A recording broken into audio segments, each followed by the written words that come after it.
Hello and welcome. In today's video, we're going to see if you can cancel eGiveCash from Security Bank. Now the short answer is yes.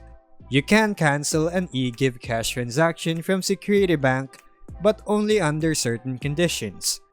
Here's what you need to know and how to do it.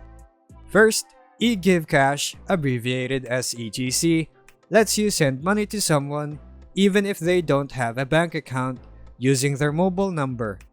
The funds are then withdrawn via Security Bank ATMs with a passcode and EGC number.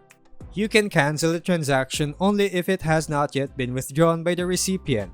If it's already taken out, the cancellation isn't possible. Here are the steps to cancel.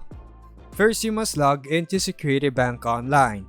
Go to Payments and Transfers, then Transfer Funds. Find and select Manage Transfers, then Manage Pending eGiveCash. From your list of pending EGC transactions, choose the one you want to cancel. Click Cancel, state your reason, and confirm. The funds will then return to your source account.